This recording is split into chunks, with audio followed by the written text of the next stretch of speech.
இன்னொரு இன்னொரு பாடல். இந்த பாடல்ல ஒரு ஒரு முதியவள், வயதான பெண்மணி, அவளுக்கு ஒரு மகன். அவன் போருக்கு சென்றான். அவன் போரிலே முதுகிலே புண்பட்டு இறந்தான். அது இவன் புறமுதுகு காட்டி ஓடினான். ஆகவே அவன் முதுகிலே புண்பட்டு இறந்தான் என்று யாரோ வந்து சொல்லுகிறார்கள். அதை கேட்ட உடனே அவளுக்கு கோபம். என்னுடைய மகன் முதுகிலே புண்பட்டு இறந்திருப்பானே ஆனால் அவன் பால் குடித்த என்னுடைய மார்பகங்களை அறுத்தறிவேன் என்று வஞ்சினம் கூறி வாளோடு போர்க்களத்துக்கு சென்று அங்கு உள்ள பிணங்களை எல்லாம் பிரட்டி பிரட்டி பார்க்கிறாள்.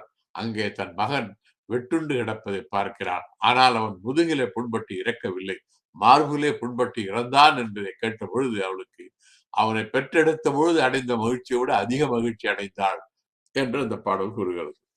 பாடலை பார்ப்போம்.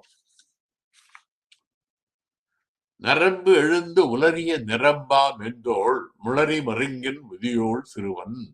நரம்பு எழுந்துன்னா நரம்புகளெல்லாம் தெரியுது, உலரியன வாடிய வற்றிய நிரம்பா மென்றோள் மிக பெருமளவிலே தோல் மெலிந்திருக்கிறது. முளரி மருங்கின், முளரி என்றால் தாமரை இலை, அதை போல இவருடைய வயிறு இருக்கிறது. மருங்கு என்றால் விழாப்பக்கம் அல்லது வயிறு. அது இவ்வளவு எளிமை, வறுமை, முதுமை எல்லாம் உடைய இந்த பெண்மணி முதியோள் சிறுவன். அவளுடைய மகன் படையழிந்து மாறினன் என்று பலர் கூற, போரிலே இவன் புறமுது காட்டி ஓடினான் என்று பலரும் இவரிடத்திலே கூறுகிறார்கள். மண்டமர்க்கு உடைந்தனாயின் போர் நெருங்கி வந்த நடைபெற்ற போருக்காக இவன் அழிந்தான், இவன் புறமுது காட்டி ஓடினான் என்றால் உண்டையன் முலை அறுத்திடுவேன், நான் அவன் பால் குடித்த என்னுடைய மார்பகங்களை அறுத்து விடுவேன் என்று சொல்லி சினையி கோபத்தோடு கொண்ட வாளோடு படுபணம் பயிரா செங்களம் தொழவுவோள் அந்த வாளை எடுத்துக்கொண்டு பிணங்கள் கிடக்கின்ற போர்க்களத்துக்கு செல்கிறாள். அங்க போர்க்களம் குருதி வடிந்ததாக இருக்கிறது. அங்குள்ள பிணங்களை எல்லாம் சுழவுவாள், அது புரட்டி பார்க்கிறாள்.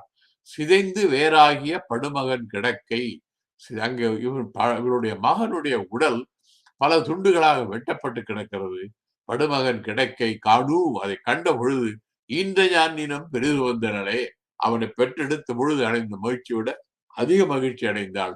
காரணம், அவன் முதுகிலே புண்பட்டு இறக்கவில்லை.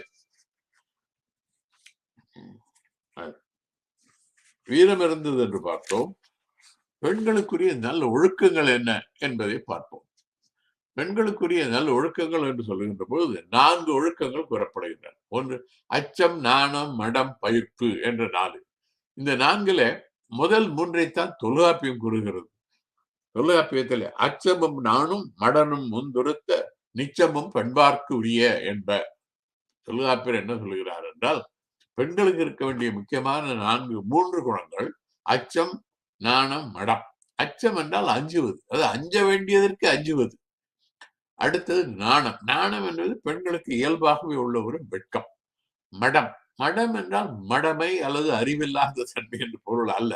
மடம் என்றால் ஒரு செய்தியை தெரிந்திருந்தாலும் அதை தெரியாதது போல காட்டிக்கொள்வது. அது தெரியும் இருந்தாலும் எனக்கு தெரியும் எனக்கு தெரியும் என்று முந்திக் கொண்டு வந்து மற்றவர்கள் இருக்கின்ற பொழுது பேச மாட்டார்கள். அச்சம், நாணம், மடம் இந்த 3ம் பெண்களுக்குரிய குணங்கள் என்று சொல்லுவார்கள் என்று தொல்காப்பியம் கூறுகிறது. அடுத்தது இன்னொரு குணம், இந்த பயிர்ப்பு. இல்ல, முதல் ஸ்லைடு.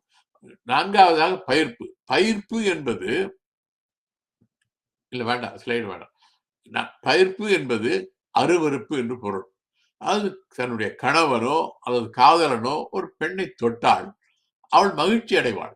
ஆனால் மற்றொருவர், தொடர்பில்லாத மற்றவர்கள் அவளை தொட்டால் அவள் ஒரு அருவருப்பாக கருதுவாள். அதனால பிறரால் தொடப்படுவதை விரும்ப மாட்டாள் என்பதுதான் பண்டை காலத்தில் இருந்த பண்பு. இந்த 4 பண்புகளோடு மற்றொரு பண்பு மிக மிக சிறந்ததாக கருதப்பட்டது, அதுதான் கற்பு. கற்பு என்பது கல் என்ற சொல்லை வேர்ச்சொல்லாக கொண்டு வந்த ஒரு சொல். கற்பு என்பது என்ன? கற்பு என்பது திருமணம் ஆவதற்கு முன்பு ஒருவனை காதலித்தால் அவனையே திருமணம் செய்து கொள்வதும், திருமணம் ஆன பிறகு வேறொரு ஆணை மனதாலும் நினைக்காமல் மற்ற எவரோடும், கணவனை தவிர மற்ற எவரோடும் உடலுறவு கொள்ளாமலும் வாழ்வதுதான் கற்பு. இதுதான் கற்புக்கு இலக்கணம். தொல்காப்பியர் கற்பை பற்றி சொல்லுகின்ற பொழுது, உயிரினும் சிறந்தன்று நாணே, நாணினும் செய்தீர் கட்காட்சி கற்பு சிறந்தன்று என சொல்லோர் கிளவி என்கிறார். அதாவது உயிரை விட நாணம் சிறந்தது, நாணத்தை விட கற்பு சிறந்தது. ஆகவே ஒரு பெண்ணுக்கு மிக மிகச் சிறந்த தன்மை, மிக உயர்வாக கருதப்படுகின்ற ஒழுக்கம் எது என்றால் கற்பு என்று தொல்காப்பியர் என்ன சொல்கிறார் என்றால், நான் சொல்லவில்லை, எனக்கு முன்னால உள்ளவர்கள் எல்லாம் சொல்லி இருக்கிறார்கள். அது நெடுங்காலம், தொல்காப்பியர் காலமே 2300 ஆண்டுகள்.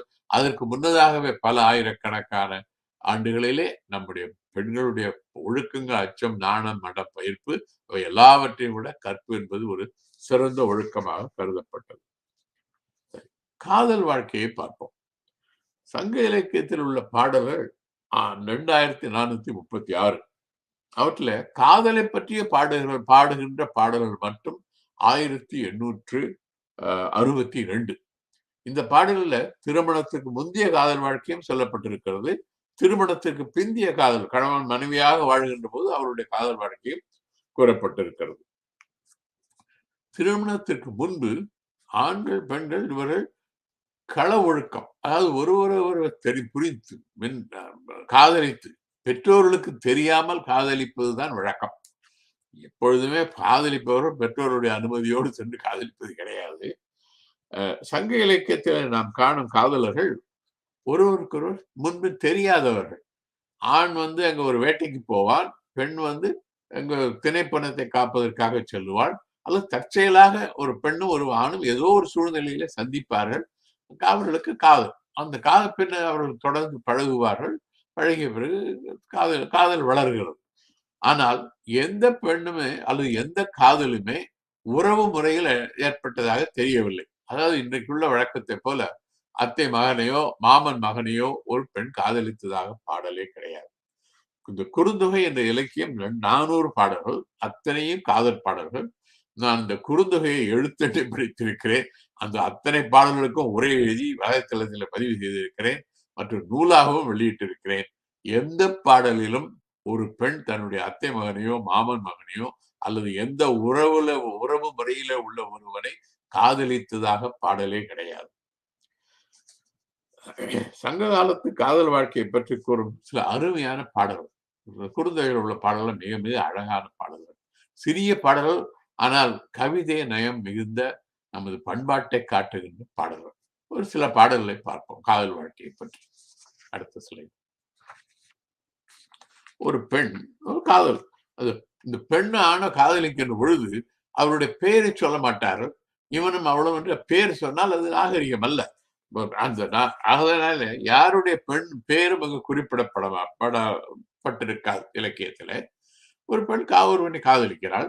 அந்த காதல் வாழ்க்கையில ஒரு நாள் இவர்கள் பழகுகின்ற பொழுது அவன் இரவில வீட்டுக்கு வெளியே ஒரு ஒலி எழுப்புவான், ஒரு கள்ளத்தூக்கி போடுவான் அல்லது ஏதாவது ஒரு ஒலி எழுப்புவான். அந்த ஒலி குறிப்பை கண்ட உடனே அவன் வந்திருக்கிறான் என்று தெரியும். வீட்டில் அந்த நேரத்துல மற்றவர்களெல்லாம் உறங்கி இருப்பார்கள். இவள் வீட்டுக்கு வெளியே சென்று அவனோடு சிறிது நேரம் பேசிவிட்டு திரும்பி வருவாள். இதுதான் அவள் இரவிலே சந்திப்பது. அந்த பெண்ணுக்கு ஒரு தோழி இருப்பாள். அந்த தோழிக்கு இந்த பெண்ணுடைய நடத்தை அனைத்தையும் தெரியும். யாரை காதலிக்கிறாள், எவ்வளவு நாளாக காதலிக்கிறாள், இது போன்ற செய்திகள் எல்லாம் அந்த பெண்ணுடைய தோழிக்கு தெரியும். ஒரு காதலி ஒரு காதலன். காதலி வீட்டில இருக்கிறாள், காதலன் வெளியே அவளுக்காக காத்திருக்கிறான். தான் வந்ததற்கு அடையாளமாக ஒரு ஒலி எழுப்புகிறான். அதை தோழி கேட்டாள். கேட்ட உடனே அவளுக்கு இவர் வந்திருக்கிறான் என்று தெரியும். அவளுக்கு ஒரு கோபம் அந்த காதலன் மீது. என்னவென்றால் இவன் இப்படி அடிக்கடி வந்து போகிறான், சந்திக்கிறான். ஆனால் திருமணத்துக்கான ஏற்பாடுகளை எதையும் செய்யவில்லை, அதை பற்றி பேச்சே எழவில்லை என்று அவள் நினைக்கிறாள். அதனால அவனுக்கு சற்று இகழ்ச்சியாக பேசுகிறாள். அவன் காதலில் விழுமாறு அவனை இகழ்ந்து பேசுகிறாள்.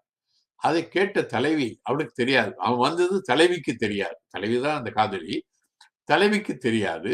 தலைவி தோழியிடத்துல சொல்லுகிறாள், நீ என்னுடைய காதலனை பற்றி இப்படியெல்லாம் பேசாதே, அவனை பற்றி உனக்கு தெரியாது, எங்களுடைய காதலை பற்றி உனக்கு தெரியாது, எங்களுடைய காதல் எப்படிப்பட்டது தெரியுமா என்று சொல்லி, நிலத்தினும் பெரிதே வானினும் உயர்ந்தன்று, எங்களுடைய காதல் நிலத்தை விட பெரியது, அகலம் நீளம் ஆகியவற்றிலே நிலத்தை காதல் அளக்க முடியாது. இப்படி அளக்க முடியுமானால் அது இந்த உலகத்தை விட பெரியது, வானினும் உயர்ந்தன்று, வானத்தை விட உயரமானது, நீரினும் ஆறளவின்றே. நீர் என்றால் இங்க கடல், கடலை விட ஆழமானது. அவருடைய காதல் அகலம் நீளத்திலே உலகத்தை விட பெரியது, உயரத்திலே வானத்தை விட பெரியது, அவருடைய ஆழத்திலே கடலை விட பெரியது. என்னுடைய காதல், எங்களுடைய நட்பு அத்தகையது என்று சொல்கிறார். கருங்கோர் குறிஞ்சி பூக்கொண்டு பெருந்தேன் இழைக்கும் நாடரோடு நட்பே. கருமையான கொம்புகளிலே உள்ள குறிஞ்சி பூக்களிலிருந்து தான் தேனை உற்பத்தி செய்து மகிழ்கின்ற வண்டோடு கூடிய அந்த குறிஞ்சி நாட்டுக்கு தலைவன் தான் என்னுடைய காதலன். அவனோடு என்னுடைய நட்பு இவ்வளவு பெரியது, இவ்வளவு உயர்ந்தது, இவ்வளவு சிறந்தது என்று அந்த பெண் இந்த 4 வரி பாடல்களை கூறுவதாக புலவர் தேவகுலத்தார் என்பவர் கூறுகிறார்.